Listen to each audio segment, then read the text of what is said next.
साथियों नमस्कार। मैं सुभाष चंद्र अपने चैनल पर आपका हार्दिक स्वागत करता हूं। बांग्लादेश में जो हिंदुओं का नरसंहार हो रहा है और वो बांग्लादेश के लोग खुद स्वीकार कर रहे हैं। और आज तो एक उनके बड़े उच्च पद पे बैठे व्यक्ति ने माफ़ी मांगी है कि हमें माइनॉरिटीज़ की प्रोटेक्शन करनी चाहिए थी, इसलिए हमें आप माफ़ कीजिए। बांग्लादेश में जो हुआ उसके ऊपर पूरा इंडी गठबंधन खामोश बैठा है, एक शब्द नहीं बोल रहा कोई भी। और अब आप इनके गठबंधन में ही आ जाइए। अखिलेश यादव को 37 सीट मिली है। आप समझ लीजिए कि अगर उत्तर प्रदेश में सत्ता इसके हाथ में दे दी गई तो उत्तर प्रदेश को ये बांग्लादेश बनाने में देर नहीं लगाएगा। 15 साल की नाबालिग ओबीसी कन्या के साथ इसके अयोध्या में दो पार्टी के दो कार्यकर्ताओं ने दुष्कर्म किया और कोई नहीं बोला, कोई कुछ नहीं बोला। अखिलेश यादव की पार्टी भी नहीं बोली है, सब चुप बैठे हैं। ये क्या कर रहे हैं?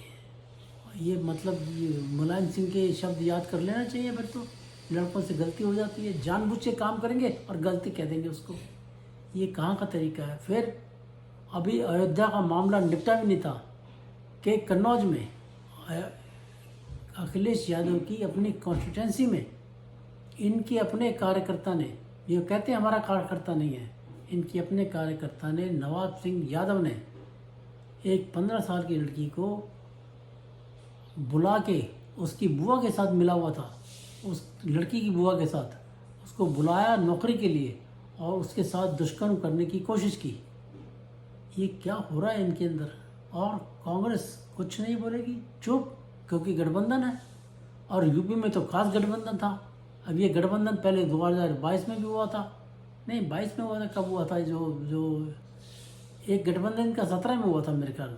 दो लड़कों की जोड़ी, तलाक हो गया बाद में, फिर दोबारा मिल गए। अब जब दोबारा मिले तो भाई इनका हलाला कैसे किया? फिर ये कैसे दोनों बिना किसी हलाला कराए मिल गए? कैसे, किसने हलाला किया इनका?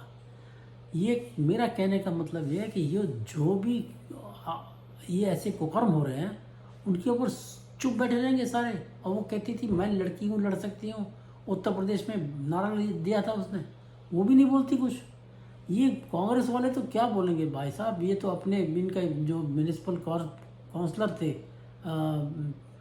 क्या नाम है, कर्नाटक में, उनकी बेटी की लव जिहाद में हत्या कर दी गई। इनकी अपनी पार्टी का कार्यकर्ता था, और ये समझ लीजिए आप, उसके लिए कुछ नहीं बोलेंगे तो और किसी के लिए क्या बोलेंगे? और लव जिहाद को फिर इन्होंने, कांग्रेस ने मैनिफेस्टो में लिख दिया इसको तो हम लीगलाइज कर देंगे। ये इनकी नीयत है, ये इनकी नीयत है। तो अब देखिए और कांड हो गया। वो भी इंडी गठबंधन की सरकार है वहाँ पर, किसकी? ममता बनर्जी की। एक डॉक्टर, यंग लड़की, उसके साथ बलात्कार किया गया, उसकी हत्या की गई। कहाँ पे? उसका शव मिला है एक सेमिनार हॉल में, एक कॉलेज में, कोलकाता के आरजी कार मेडिकल कॉलेज के मेडिकल कॉलेज एंड हॉस्पिटल में, वहाँ के सेमिनार हॉल में उसका शव मिला है। खूब हल्ला हुआ, खूब सोशल मीडिया पे वहाँ डेमोन्स्ट्रेशन हुए बंगाल में। लेकिन मजाल है कोई कांग्रेस का व्यक्ति या इंडी गठबंधन का कोई और नेता एक शब्द भी बोल दे? कुछ नहीं बोले। ममता बनर्जी कह रही हम उसके लिए फांसी की मांग करेगा, फांसी की मांग करेगा। मुकदमा कितने साल चलेगा? और जो गवाह होंगे उनको टपका दोगे आप तो बाद में, कौन जिम्मेदार है? और बंगाल में तो क्या क्या नहीं हो रहा है। 2 मई 2022 में जब इलेक्शन हुआ तो इसके पार्टी कार्यकर्ताओं ने जीत के बाद क्या हंगामा किया था, कितने लेडीज़ के साथ इन्होंने दुष्कर्म किए थे। ये क्या फांसी की मांग करेगी? ये तो कर ही नहीं सकती। इसके राज में तो इसकी गवर्नमेंट तो प्रोटेक्शन दे रही है उन लोगों को। फिर जो कॉलेज का जो प्रिंसिपल था उसने रिज़ाइन किया मॉरल रिस्पॉन्सिबिलिटी लेते हुए। और उसके रिज़ाइन करने के उसके दूसरे दिन उसको किसी एक दूसरे कॉलेज में प्रिंसिपल बना दिया गया। ये क्या तरीका हुआ भाई? तुम इसको हटाओ, उसको रिज़ाइन क्यों कराया गया था वहाँ से? और रेजिग्नेशन एक्सेप्ट ही नहीं होना चाहिए था फिर उसका। हाई कोर्ट ने इस बात का संज्ञान लिया है और हाई कोर्ट ने उससे पूछा है कि हाउ इट इज़ पॉसिबल कि the man who resigns on the grounds of moral responsibility he is made principle of another college. तो हाई कोर्ट ने उसको डायरेक्शन दिया कि जिस दिन हेयरिंग हुई है कल मेरे ख्याल कि 3 बजे तक अपनी लीव एप्लीकेशन दो और वरना हम तुम्हें बर्खास्त करने के लिए मजबूर होंगे।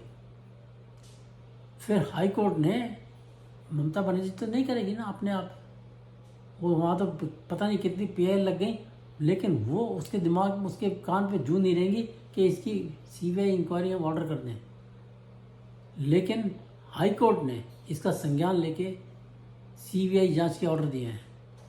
अब हो सकता है थोड़े बहुत दिन बाद ये भी हल्ला मचाया कि जी सीबीआई की इंक्वायरी क्यों, हर बात में सीबीआई की इंक्वायरी करके हमारे स्टेट में क्यों घुसते हैं लोग। इसका कोई पता नहीं। पिछले दिनों वो जो जातियों के बारे में था कि इसने पूरी जातियां मुसलमानों की बैकवर्ड क्लास में डाल दी थी, हाई कोर्ट ने रद्द कर दिया ऑर्डर। वो सुप्रीम कोर्ट पहुंच गई, सुप्रीम कोर्ट ने भी झाड़ मारी उसको। तो ये तो इसका कुछ पता नहीं, इस ऑर्डर को भी लेके चैलेंज कर देगी या कोई और इसके जो गुर्गे होंगे वो चैलेंज कर देंगे। कहने का तात्पर्य ये साहब कि जो कुछ भी ऐसे दुष्कर्म हो रहे हैं इसके ऊपर इंडी गठबंधन पूरी तरह से खामोश रहता है। और एक कांड कोई ना कोई गलती से भी अगर किसी बीजेपी राज्य में हो जाए तो ये पूरा इनका एक पता नहीं इकोसिस्टम क्या है। ये ऐसा सिस्टम है जिसकी मेरे को लगता है कि कोई काट नहीं है। ऐसे पागल हो जाते हैं साहब, ऐसे पागल हो जाते हैं, धड़ा ट्विटर पर फैल जाते हैं, मतलब मक्खियों की तरह भिनक जाते हैं वहाँ पर। एक के बाद ट्वीट हो रहे हैं। बंगाल के लिए, बांग्लादेश के लिए एक ट्वीट नहीं, कोई बॉलीवुड का ट्वीट नहीं, कोई कांग्रेस पार्टी का ट्वीट नहीं, कोई किसी का ट्वीट। बाकी और जो हाथरस में हुआ था, कठुआ में हुआ था, यहाँ हुआ था, वहाँ हुआ था, सब ट्विटर पे रेंग रहे थे सारे के सारे। लेकिन अब कोई नहीं बोलता, चुप है बिल्कुल। ये कैसी दोगली मानसिकता है इन लोगों की, मेरे को समझ में नहीं आता। और फिर भी मैं कहता हूँ कि जो लोग इनको वोट देते हैं वो तो या तो बिल्कुल वो, मतलब मेरे को कहना नहीं चाहिए, वो तो या तो बिल्कुल दिमाग से पैदा है वो लोगों को। ये सामने दिखाई नहीं देता इन लोगों को, बिल्कुल भी दिखता नहीं है क्या? इसका इन लोगों को, पब्लिक को संज्ञान लेना चाहिए, इनसे तो पूरी तरह से दूरी बना लेनी चाहिए, इनको वोट ही नहीं देना चाहिए। सामाजिक बहिष्कार जब तक इन लोगों का नहीं होगा, मैं कहता हूँ इन लोगों को शादी विवाह में बुलाना बंद कर दीजिए। पता नहीं अंबानी साहब ने क्यों बुला लिया इन सबको, और सारे पहुंच गए वहाँ पर मलाई चाटने के लिए। क्यों गए भाई वहाँ पर? क्यों गए वहाँ पर? क्यों गए वहाँ पर? वैसे अंबानी को गाली देते रहते, अंबानी अडानी, और पहुंच गए सारे के सारे। अंबानी को बुलाना ही नहीं चाहिए था इन लोगों को। लालू प्रसाद यादव पहुंच गया, अखिलेश यादव पहुंच गया बिना लाल टोपी लगाए। क्यों भाई लाल टोपी क्यों लगाई वहाँ पर? वहाँ तो तुम्हें इंडिविजुअल थोड़ी गए थे, वहाँ तो पार्टी के नेता हो, इसीलिए तुम्हें बुलाया गया था। तो पार्टी के नेता की हैसियत से जाना चाहिए था। वहाँ तो नहीं गए तुम, ये टोपी उतरवा दी थी वहाँ गेट पे।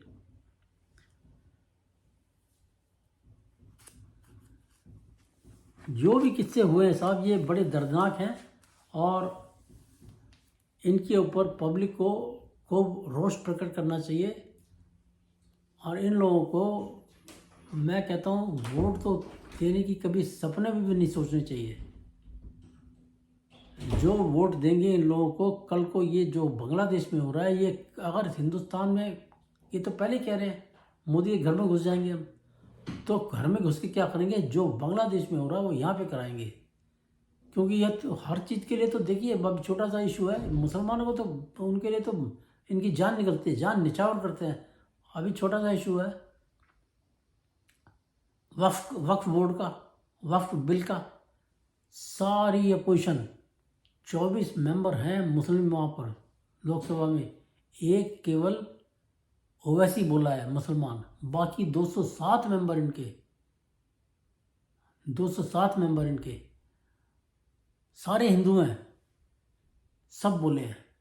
तो कल को अगर ये कांड करा देंगे हिंदुस्तान के अंदर, वैसे होगा नहीं, कभी हो नहीं सकता वो, ये सपना है इनका, दिव्य सपना है इनका कि हम हिंदुस्तान में ऐसी बगावत करा देंगे। लेकिन अगर बाई चांस करा दी इन्होंने, तो ये तो आप जितने हिंदू इनको वोट देते हैं ना, ये सर पकड़ के रोएंगे, क्योंकि पूरा जो बांग्लादेश में हो रहा है वो यहाँ पे कराएंगे, हर किसी के साथ कराएंगे ये, क्योंकि मुसलमानों के लिए तो इन्होंने खुला दरबार छोड़ रखा है, आ जाओ भाई जो मर्जी करो तुम। खैर एनीवे सर, ये जो मैं आपको जो बातें बताई हैं, आप इसको लाइक कीजिए, शेयर कीजिए और मेरे चैनल को सब्सक्राइब कीजिए। ये लोग बहुत खतरनाक हैं और ऐसे दुष्कर्म के मामले ये हर जगह होते रहेंगे इनके राज में, जहाँ पे भी होंगे ये।